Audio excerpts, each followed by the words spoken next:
power number 2 displayed at the throne. Hard to believe he had that hidden in him. Lord Melchior said that number 1 was full of untapped potential as well. If I have the talent to use it. Teresa, my lady, you seem angry. Me? At what? At me, for running away and joining Velvet. Oh, that? I was careless. An enemy stole a tool of mine.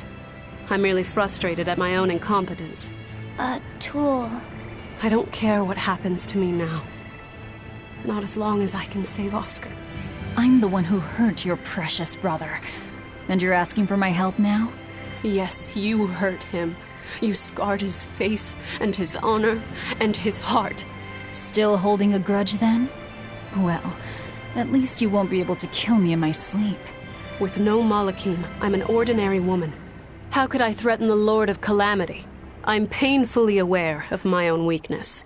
Good. Try to keep out of the way then. Lady Teresa, Velvet isn't so different from you. She had a little brother, I know all about the Lord of Calamity, but none of that matters to me. As powerless as I am now, this is the only path for me. It's the only way I can save Oscar. Lady Teresa. Them are just tools. What are you brooding over? I know. Velvet, Eleanor, or Teresa. You're not sure whose little brother you want to be, eh? In that case, I assure you I'm the kindest of the lot. The cruelest, most devious. That's not what's on my mind. There's something I need to say to Lady Teresa. Something you wish to say? Then speak, number 2. That's just it. I'm not number 2. I'm Laphicet. Laphicet? It's the name Velvet gave me.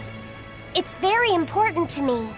Something can be important to you? Yes, I have feelings. You see, Malachim are not tools. Very well. I shall call you Laphicet from now on.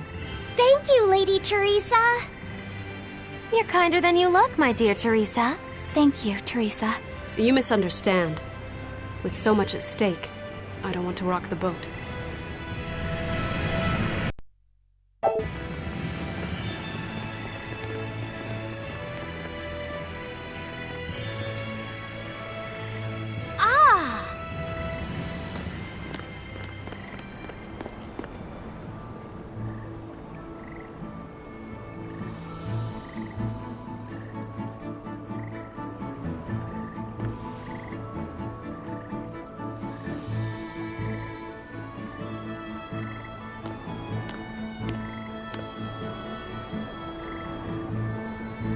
Oh, it's a beetle.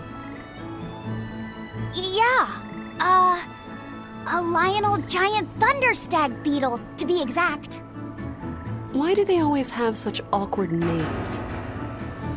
I think it's a cool name.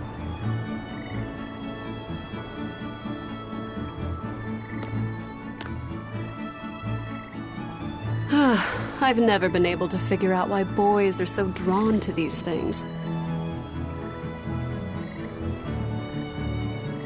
Huh? What's the matter? Didn't you want to see it? Yeah. Thanks.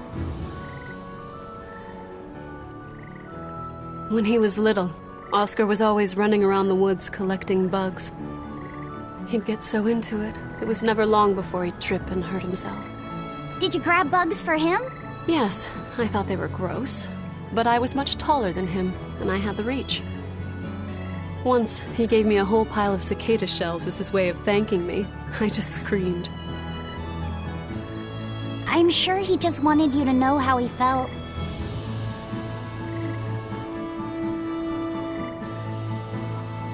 I can relate to that. Rather unusual for a Malak like you to contemplate such things. Well, I try to. It's just really hard sometimes.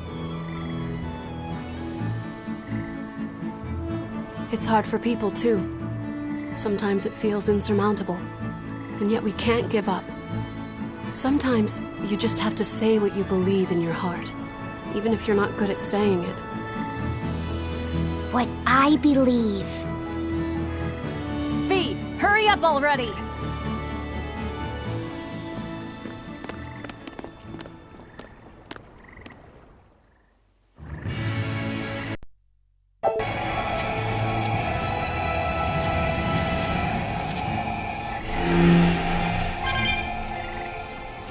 Hey, Lafayette.